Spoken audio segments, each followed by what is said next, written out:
This podcast is recorded on the traditional and unceded territories of the Musqueam, Squamish, Tsleil-Waututh, and Coquitlam peoples. British Columbia, I've seen your mountains high, seen your pretty rainbows and your blue crystal skies, watched your winding rivers as they flow around the bend. To me you're not a stranger, you'll always be a friend. Coming to you from the West Coast, this is Politicos. Today is March 1st, 2023. I'm Stuart Luneboom. And I'm Ian Bushfield. On today's show, we have a fantastic interview with Alex Hemingway that we just recorded on the budget. He's out of the lockup. Well, the lockup was held yesterday. So he hasn't, he's had more time to look at the budget than we have, but the budget is still also very fresh and it's a very big document. But we get into a lot. We got 45 minutes with him or more. We're just going to throw it over to that. But before we do, support us at patreon.com/politicos. Well, joining us now on Politicos is Alex Hemingway, Senior Economist and Public Finance Policy Analyst at the Canadian Centre for Policy Alternatives BC office. Welcome to Politicos, Alex. Hey, thanks for having me on. Well, welcome. Have we had you on this podcast? I know you've done Canby Report before. No, I'm a first timer. I'm excited. This should be good. You spent yesterday morning sitting in a dark hotel conference hall with a lot of other nerds and policy wonks, listening to the introduction of the BC budget in the lockup before it was officially released. So that's what we're here to talk with you about today. First, let's maybe just start with what was that experience like? What is the lockup and how much fun was it? Yeah, while there were sandwiches and a pretty good brownie in the little bag lunches they have for us, so I guess I can't complain. We're at CCPA. We're there every year basically, and I've been going for the past 6 or 7 years with some COVID exceptions. Basically it's a bunch of journalists in one part of the conference center reading the budget, and a bunch of stakeholders of various kinds and business lobbyists and the whole gamut reading the budget. And then, it's a bit of an odd thing. I don't know, in a sense, why do you need to see the budget a few hours in advance? But I think the purpose is mainly that the journalists all want to press send on their stories at the same time. So if we're all in there and they can get their comments, then they can do that. But yeah, it's a big document to analyze in a short time, and I can't claim to have all the nuances digested, but it's been an interesting one. Well, then, rather than diving right into the nuances, what's your overall impression of it? Yeah, so I think overall, there's some really good movement in this budget. There's some pretty substantial funding increases in some big areas, important areas that I think we would have expected to see given all the signals from the provincial government in recent weeks and months. So housing got a big funding bump, healthcare as well. There were some increases to the shelter rate that income assistance and those on persons with disability assistance get. And the other thing that stood out to me, big picture, is we are shifting away from, this fiscal year that's coming to an end. There's a big surplus that's been talked about, and some of that's, been spent in recent weeks, and there's been a trickle of announcements. But we're moving into possible, likely deficits over the next few years. That's what the government's projecting, and they're projecting it pretty openly. And actually, I think that's a good thing. I mean, that's appropriate going into an economic slowdown. We don't know how deep that slowdown is going to be yet. But I think more importantly, deficits are preferable to shortchanging investment in really critical public services that have been neglected for far too long under multiple governments, frankly. So that's good to see, because I think, there is potentially a political cost to pay for running deficits and prioritizing investment over deficit fear-mongering, I think, is a very good thing. Yeah, I noticed that rhetorical shift that this budget was focused on spending. And even a day or two ago before the budget, I saw a headline that EB was trying to talk about the social deficits, or there are a lot of more important deficits. And I think he was even hinting the day before the budget dropped that I don't care what the like bottom line deficit is if we can address the healthcare deficit and the housing deficit. And he was trying to frame it that way. I don't know if it worked. It felt a little sloppy and chunky, as a lot of his metaphors are. He's just that kind of guy. But this is his first budget. It's Katrine Conroy's first budget as finance minister. And in some ways, that feels like markedly different than the John Horgan, Selena Robinson budgets that were big spending budgets, no doubt about it. But there was also a focus on revenue in those, or at least portraying a balance.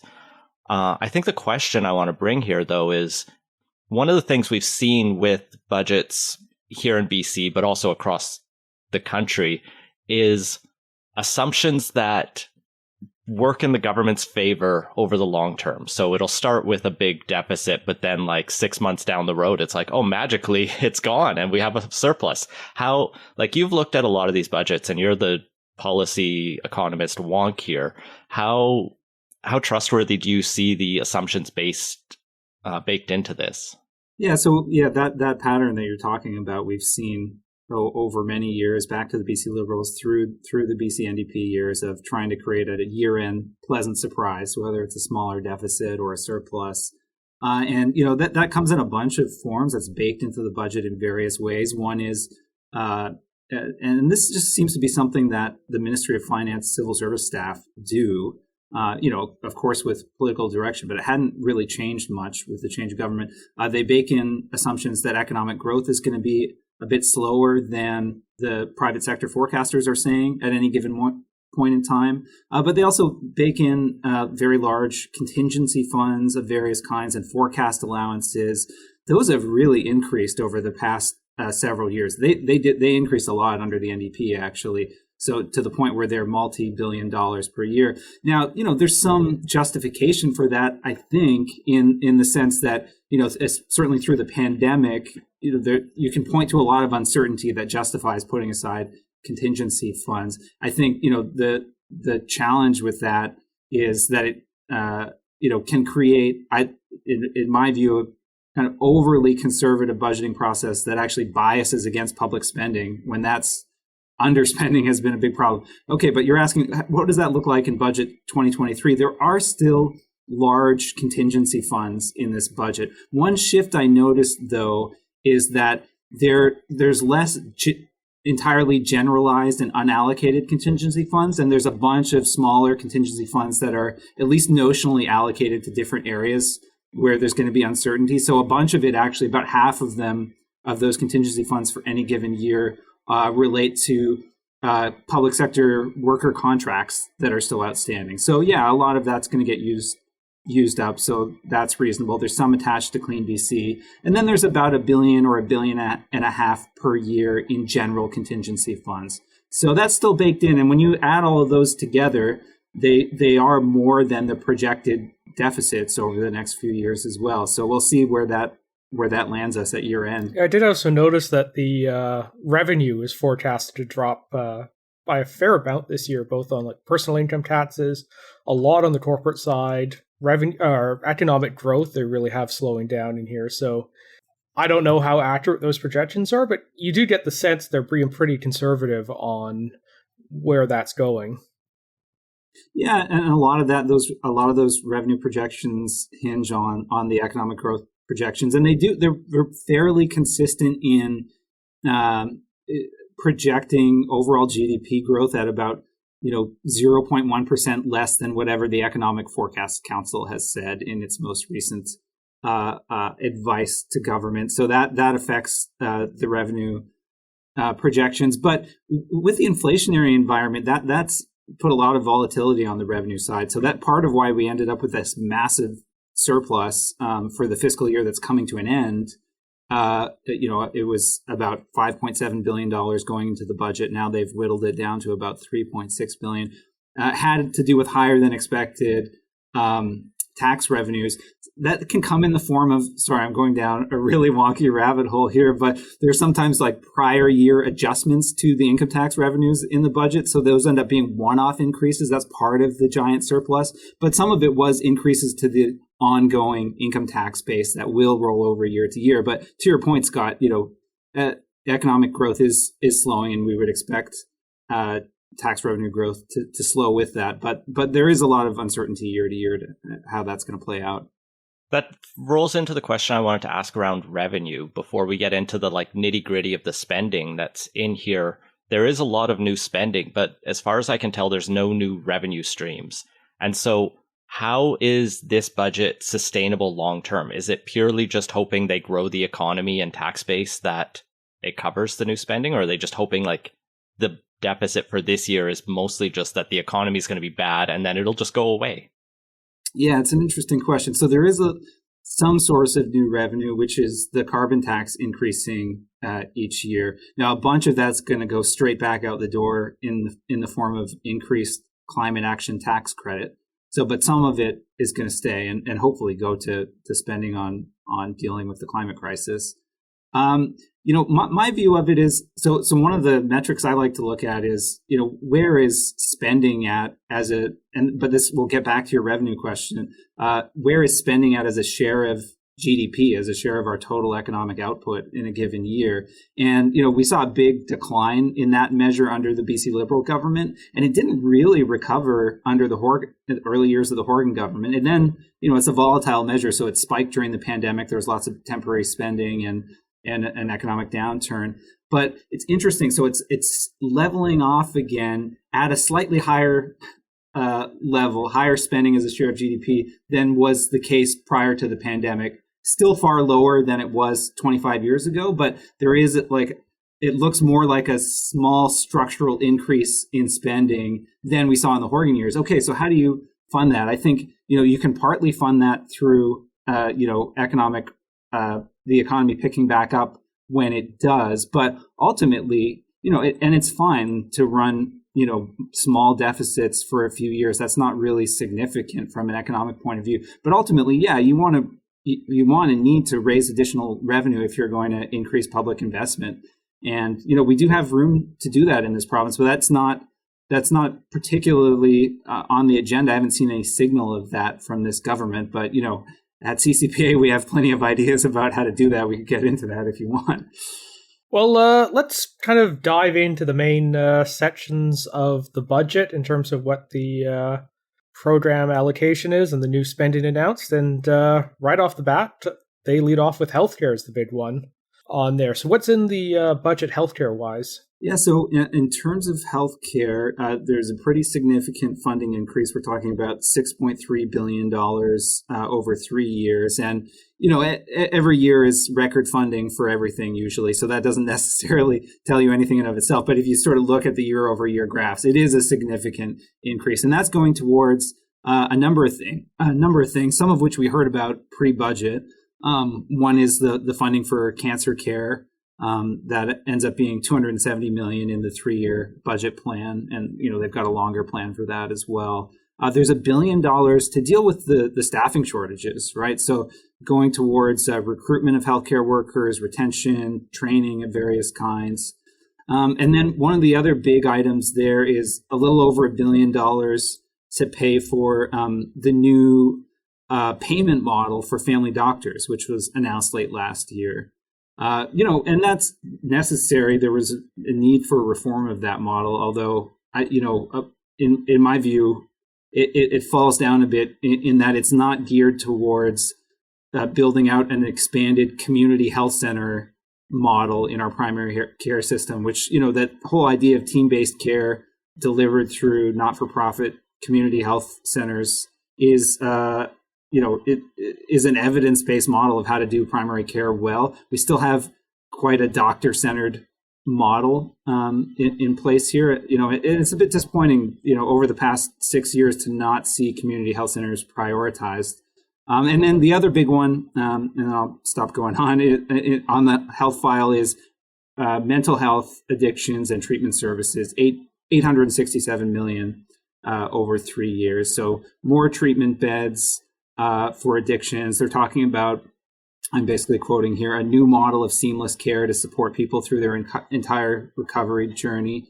I think that's all to the good, but there's a little bit of funding for increasing safe supply. There's not much detailed on that, but that seems to be within the quite limited prescribed safe supply model that we've seen to date, and is not really that drastic expansion of safe supply that many, myself included, think is necessary to really slow down the devastating deaths that we're seeing every day in terms of the toxic drug crisis. The addiction money there was teased pretty well in advance, even last week, with a few articles highlighting that the BC NDP was basically just going to steal the BC Liberals' plan, tweak it in a few fundamental ways, make sure that it's focused more on nonprofit and new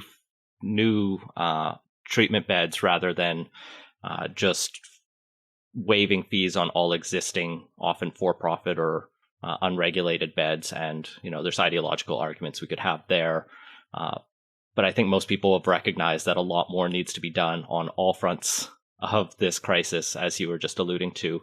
I want to come back to this doctor payment plan, because $1.1 billion is pretty significant for family doctors.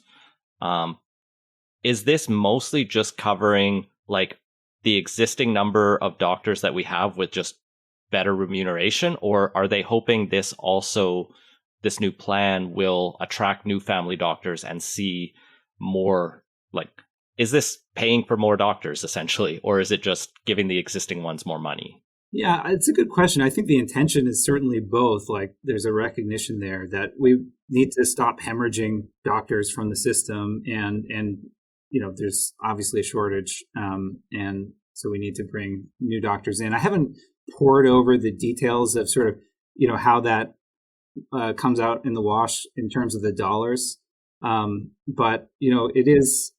Yeah, I guess I already said. I do think that the shortcoming is how doctor-centered this is for all the talk we heard about team-based care over the past several years. I mean, that's still the idea, and the intention is that we're supposed to be shifting towards a type of team-based care, but this most obvious model to use, the community health center model, just doesn't seem to be on the agenda. And I have to be honest, I really don't understand why. One of our research associates, Andy Longhurst, has written about this and all the international evidence on this community health center model. For folks who are interested, I recommend checking that out. It's also worth mentioning that this is pretty much breaking more or less as we're recording, but there's a new $27.5 billion deal the feds and the province just announced on healthcare. Don't naturally know how many years that's spread over. So that'll help offset some of the cost, though. But 10 years, Scott. So. 10 years, okay. 2.7 a year. Although I think that's largely front-loaded. But yeah, doesn't cover off the entirety of the new spending in here. And that's something I kind of noticed, is that healthcare, like you said, almost always hits record levels every budget. And it seems to be the record levels are growing faster than the economy overall. And I didn't see much in here about plans to try and keep that into a more sustainable trajectory. I mean, the short-term needs are pretty readily apparent for a lot of us, but the long-term stuff, it's not entirely clear the budget really has much of an answer on that. Yeah, it's an interesting one. I mean, I do think we kind of need to do both with healthcare. I do think we need additional resources, and we have the capacity to bring that to the table. It was interesting to see, a little bit of a shift in rhetoric after that federal deal was struck, where, the province were like, we need federal money, and I'm all for that. But once it was struck, I think I saw EB saying at some point that, okay, well, we're not gonna wait to invest, and we're not going to limit ourselves to what the feds have put on the table. And sort of, the way that the system is under this enormous strain and really in crisis right now, I think, highlights the need to put more resources in it, but it needs to be coupled with well-designed policies, like we were talking about in relation to primary care, but also, in areas like surgical wait times and access to specialists and so on. There are great international models on how to do this more efficiently in the public sector. It's a bit of the privatization thing can be a bit of a red herring. sounds on a very surface level like a possible solution to easing pressures on the public system. But when you have a workforce shortage, when you don't have enough doctors and nurses, private clinics just end up pulling those doctors and nurses into a parallel system and putting even more strain on the public system. But I take your point well, Scott. I mean, there are efficiencies to be made as well through good policy design. It's not just about pouring more money in. Well, the next section in the budget summary that I'll just use as my crib notes is the affordable and attainable housing section. This is something I know all three of us care deeply about. $4.2 billion in new operating and capital funding over 3 years to build and unlock more homes. Break it down a little bit for us, Alex. I assumed you looked quite closely at the housing funding. When I looked at this, there wasn't a lot of hard details, as I think they're planning to roll that out later. But what can we say from what's in this document? Yeah, there's surprisingly little detail in there. There's a big new chunk of funding. It's not entirely clear how it breaks down. It's a mix of capital and operating funding. There's not anything like unit targets for how many homes we're going to get online with this. And the explanation given, this is referenced in the document, and I think the minister said it on the day, is, look, the refreshed housing plan is coming. You're going to hear about it from Ravi Kahlon this spring. And so just, wait and see. There were a couple of interesting nuggets in there. There was one thing that caught my eye because, sort of my perspective on the housing thing is, we need a massive investment in public and nonprofit housing. A much bigger scale of investment than we're seeing here, although it is a big bump in the envelope. That's good.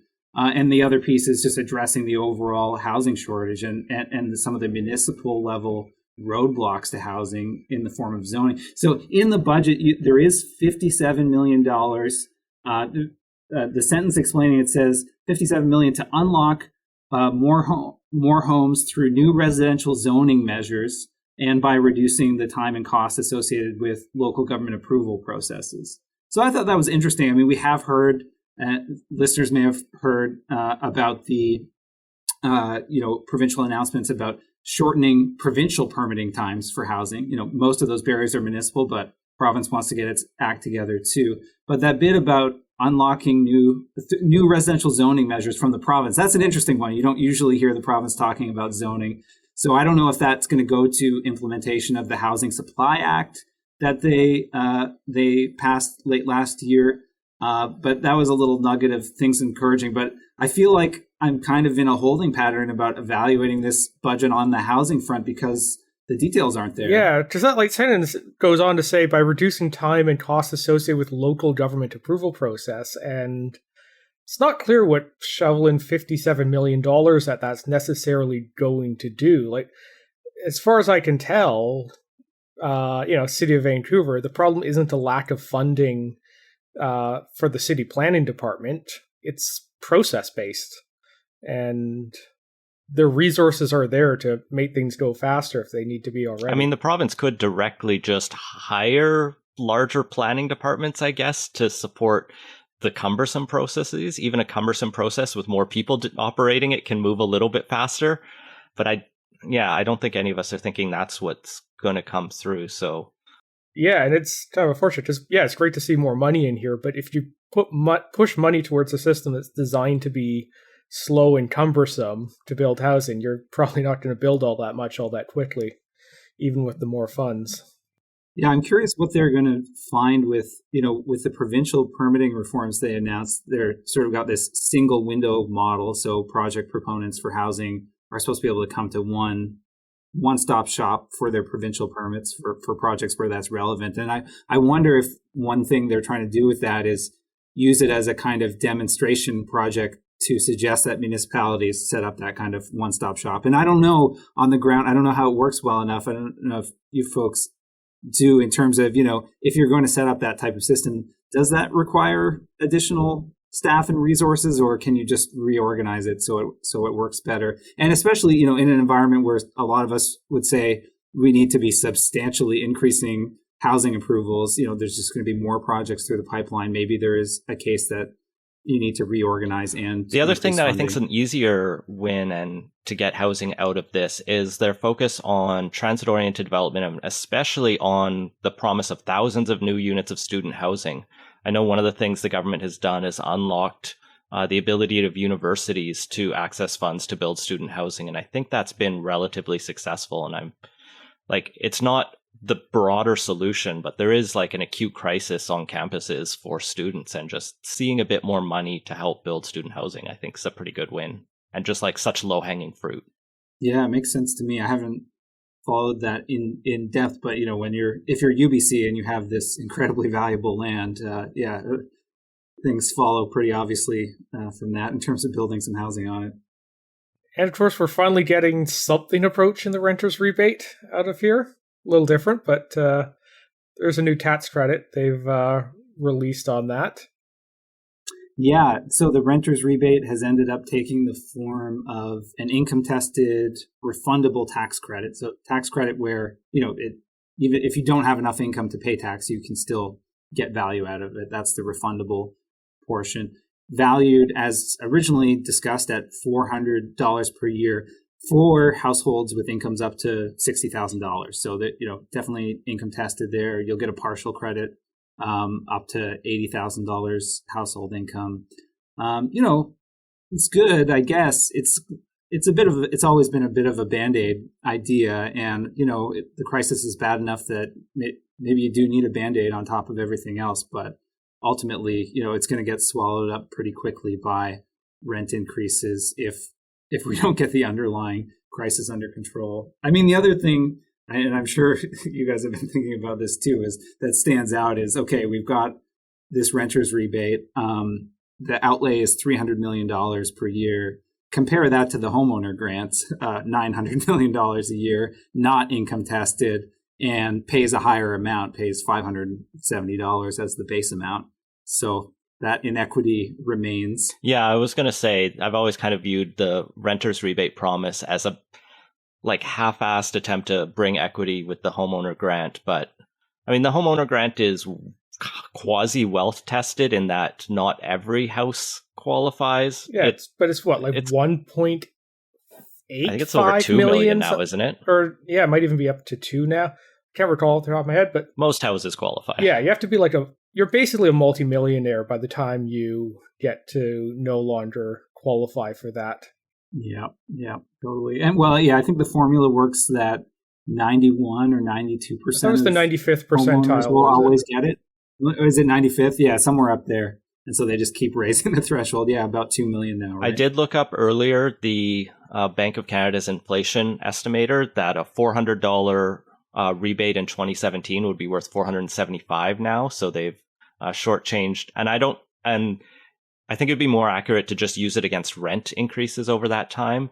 But I didn't do that calculation. But anyway, they've shortchanged British Columbian renters $75 plus the wealthier renters. But I think CBC looked at it, and it basically covers less than 1 month's difference in the average rent from then and now. Yeah, it's one of those things that doesn't hurt, and especially as a refundable credit, does do a lot of good for people at the lowest income. I know during the pandemic they did a quasi renters rebate, but it was essentially just a cash transfer to landlords, and I think this is at least a little bit more in the spirit of what was originally promised, and will help a number of people, because $400 in your pocket if you are struggling to get by won't hurt. And so, it's positive in some ways. And I think it brings us to the next section, which is helping British the let's throw money at people section.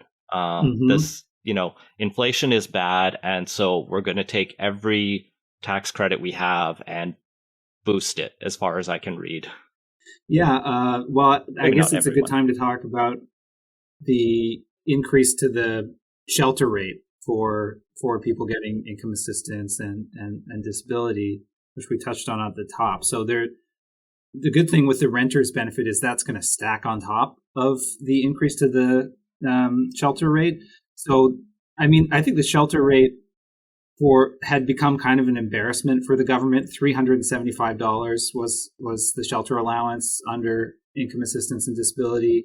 And they've increased that fairly substantially, $125 a month to $500. Obviously, still lower than shelter costs for almost anyone, but a real improvement there.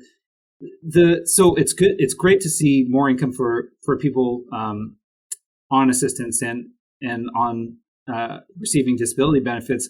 One problem with the way they've done it, by putting it in the shelter allowance, it actually means that people who are unhoused won't get it because they don't get. And actually, I didn't realize this until the other day. They don't get the shelter amount. If you're on welfare and you're homeless, you don't even get the full amount because it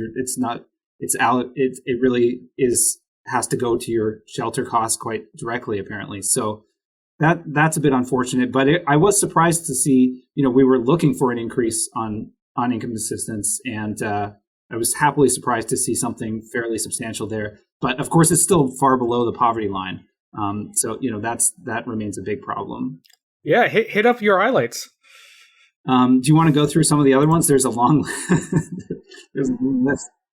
Yeah, so a big one that stands out is the climate action tax credit, which has been in place, for quite a while in the era of the carbon tax in BC, but it saw a big bump this year. So the maximum amount that you can receive under that tax credit for adults is it more than doubled to $447 per year.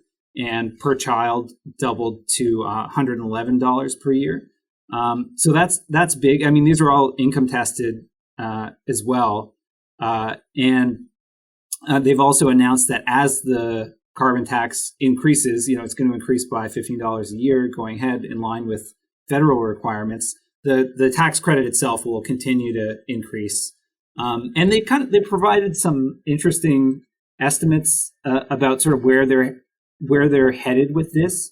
They're saying that as of now, households with incomes under $60,000 will typically receive more back in the credit than they're actually paying out in carbon tax. But they want to see that expanded by 2030, so that the language they use is that a significant majority would be getting back more in the credit than they're paying in carbon tax. So that leaves a bunch open to interpretation, but it gives you a sense of where they're headed. One other one is the BC family benefit, which has been in place for a couple of years and got an increase as well. The most substantial increase there is to single parents who are going to see an additional $500 a year. So yeah, a big suite of tax credits there. Trying to think if I missed any. I think those are the big ones. There's other sort of related affordability measures, broadly speaking. They also raised the earnings exemption for people on income assistance and disability, so you can earn a little bit more money while doing that. There's funding for school lunch programs to take some costs off people that way.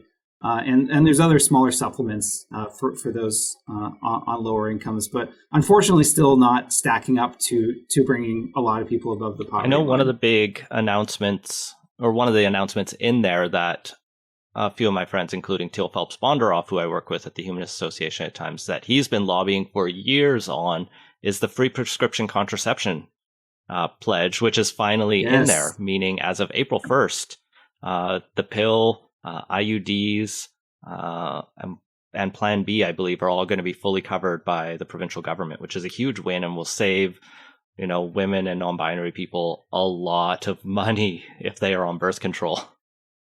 Absolutely. I also noticed it was the one nice thing Kevin Falcon had to say about the budget when I heard him on the radio yesterday. He was like, okay. That was something that all parties had supported in the last campaign, and it took 3 years to get us there since then. Too long, but we're there.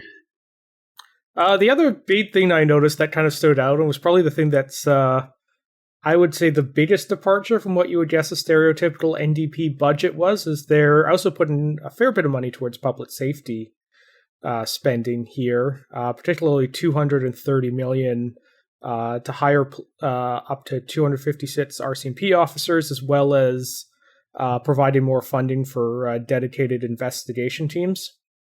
Yeah, I have to admit that's one of the parts that I didn't really look at very closely yet. So I don't.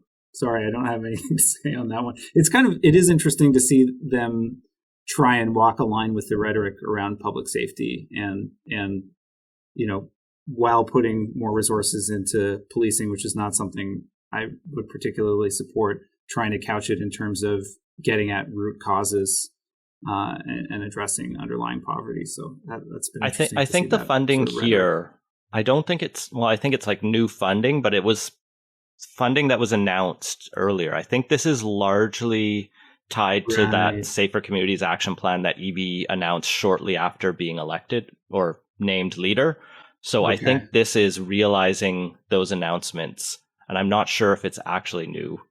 I don't think any of us know that 100% for sure, but there is additional, like the whole safe and healthy communities section is $462 million over 3 years.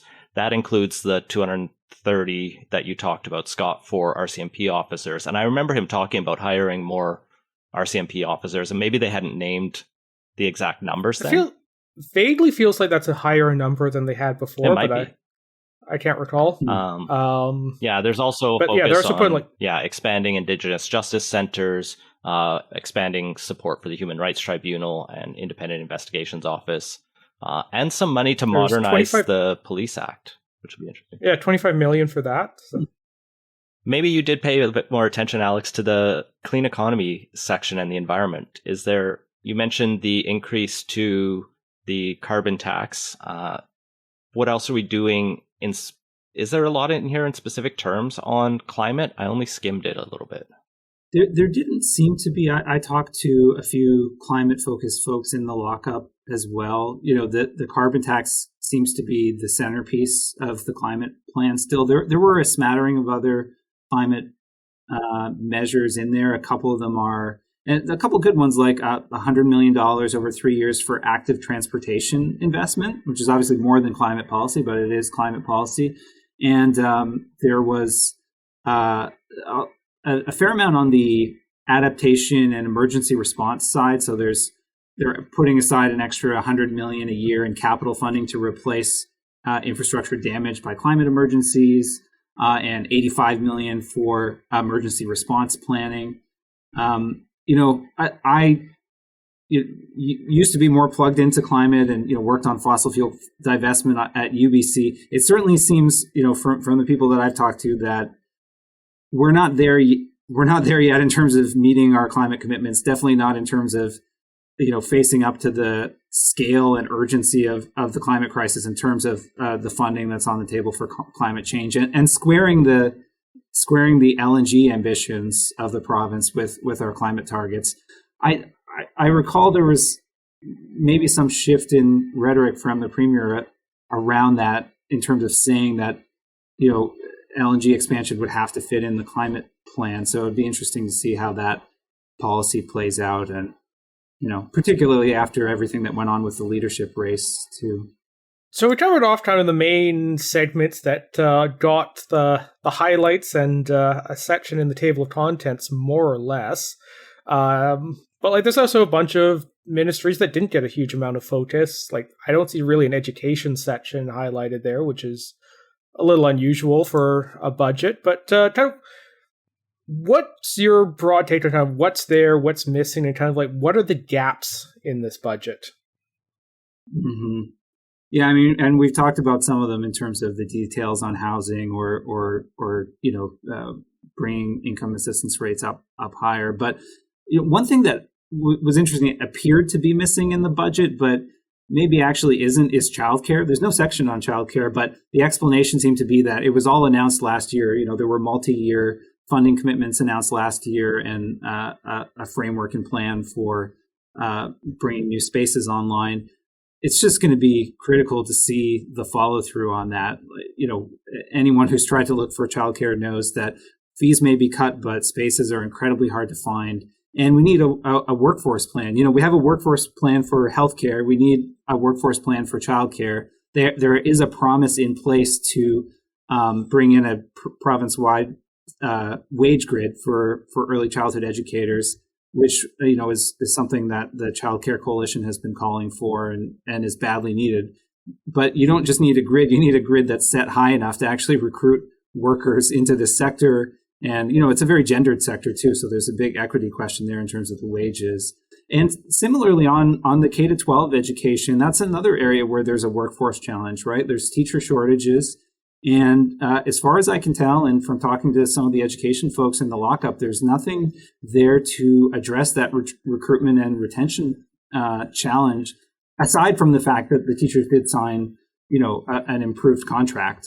But in terms of focused efforts to deal with that problem, nothing that I can see in the budget. We had a couple questions from our patrons as well. They're unbelievably wonky. The first one from Shreyas asks, do you have modeling to convert dollars of capital investments into number of houses built or housing units built? I guess another way to frame that would be with $4 billion of additional investment into housing, although not all of that is going to construction, some of that is to operating. Do you have a ballpark of what you would hope to see that translate into actual houses and homes? So in terms of that dollar figure, it's pretty hard to say because, as you say, it's a mix of operating and capital. And the other thing I think that makes it difficult is that,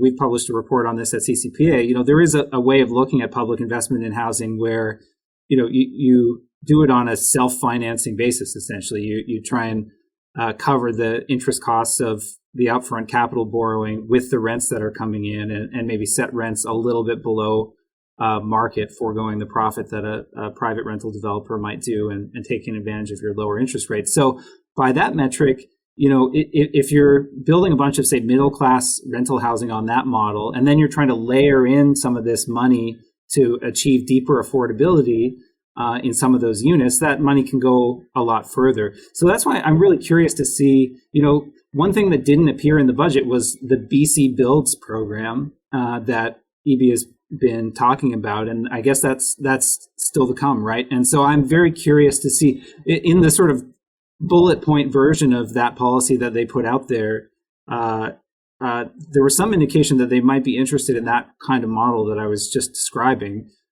So, if that kind of thing gets off the ground, that could stretch the housing dollars a lot further. If not, $4 billion is definitely not going to take us to where we need to be in terms of new non-market units. Our ask these days from CCPA is 25,000 units every year. We think that should be the goal. And that's, alongside an overall increase in market supply as well. So, that's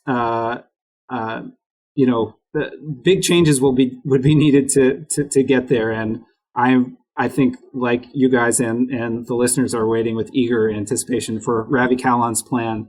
And my hopes are so high that I fear I fear for how I'm going to react.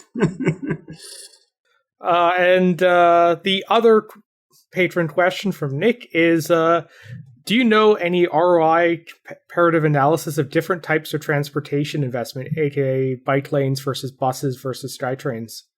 No, I don't, but I want to know it too. So if it's on the podcast or your listener finds some. Well, it does remind me of a tangential question. Is another thing that's not really in here is expanding transit. There's a bit on active transportation that you mentioned, and that's something I think we're all big supporters of. But UBC SkyTrain hasn't been pledged. Beyond that, there's a lot of other transportation issues, especially in Transport 2050 and all these other plans that different municipalities have. Yeah, if you go to the capital funding breakdown in there, there's just a list of highway projects and then the existing SkyTrain projects that are already underway that, a couple weeks ago were literally going under my apartment as they're building it. And yeah, nothing new there. Well, the one thing I noticed, and I haven't really been able to make sense of it yet, is that there's actually a pretty big increase in BC Transit's capital spending. I didn't see it broken out. It might be in there somewhere. but it goes from about 111 million last year to 500 million in a few years' time. And so I'm not sure what that is. I don't know that well how BC Transit works. I wonder if that just means they need to buy a bunch of buses or something in their normal cycle of operations, because there wasn't much verbal or sort of narrative discussion of it that I could find anywhere in the budget. I don't know if this would be broken down in Clean BC or under the other one, but if I recall, Clean BC had a bunch of money in it for more low emission buses and bus infrastructure. So that could potentially be it, but that was also announced a couple of years ago. Google search, searching through it, I do see 60 million for a Victoria Handy Dart facility for BC Transit, but that's not that's not hundreds of millions. Yeah, I think that's the only one I saw too. Now that you mention it, did the same idea. So yeah, I mean, some of those big transportation announcements tend to wait until the federal government is also on board, and then they just co-announce them and put it in the next budget, which is always a bit frustrating because it would be nice to move ahead with some of that here in BC. You took the words out of my mouth. It's frustrating because I don't know, and maybe there's some good case for it to make sure the feds are at the table, but it seems like overall it would be better for the province to be out there in a leadership position saying, and I don't think, maybe this is a simplistic way of looking at it, but I don't think they have to wait for the Mayor's Council or wait for the federal government. I mean, I think if you have a vision for the province and you're serious about expanding housing in the way that EB has signaled that he is, then we should be talking about way more ambitious mass transit planning and talking about it right now, not holding it back. Let's start planning around it. Where's our Arbutus line and all the other fantasy SkyTrain map lines? Well, let's just close it off back to the top. We asked you, what were your overall impressions? And maybe, I know that CCPA's analysis isn't up yet, but it'll probably be online by the time this podcast is out on the internet. So obviously people should go take a look for that. But if you had one takeaway for listeners from this budget and how they should be conceptualizing it, what would you put in their minds? Yeah, go to policynote.ca and read the read the analysis if you want. But in terms of that overall takeaway, I mean, I think there is a genuine and perceptible shift here towards prioritizing public investment over issues like the deficit. As we talked about, that should be complemented by tax increases on those at the top to balance it out in the long run. But so I think, I don't know, I've been thinking about this recently, and we're in this space where there have been a lot of cumulative shifts in the right direction, but there's still such big problems on the ground, right? And I guess you've seen the Premier talk about it too, needing to have British Columbians see the results of the policies, before the next election. And I think that's very true, because ultimately, I do worry, when we go halfway on policies, just take safe supply as an example, right? There was this moment, a year or two ago where the government said, we're doing safe supply, we're doing it. And it didn't fundamentally change things because it was a half policy. It didn't actually get implemented in full. And I think that can discredit the policy. And so I worry about the same thing. If we move in good directions on housing, for example, but we're not seeing rents come down and it's not implemented in a fulsome way, that is not only bad for the people affected, it discredits the policies and could, derail the whole debate on these issues. So I think, to more directly answer your question, things are moving in the right direction, but I think they have to keep ramping up and the policies have to keep getting refined. The resources have to continue increasing until we see results on the ground, because that's ultimately what matters. Moving in the right direction isn't going to be enough for forever. We have to match the scale of the crises that we're facing. Alex, thank you for joining us on Politicos today. If people are interested in finding out your specific takes, do you want to plug your Twitter, or are you also off that full time at this point? Policynote.ca and very sporadically on Twitter at @1 Alex Hemingway. This was fun. Thank you so much. Thanks for having me on, guys. This was really fun. And that has been Playtoast. Find links to everything we talked about at playtoast.ca. Support the show and get access to our Slack channel at patreon.com/playtoast. Our intro music credit is Beautiful British Columbia by Serge Plotnikoff. Playtoast is a production of Lead and Boot Media, and editing services are provided by CHLY 101.7 FM in Nanaimo. Thanks for listening.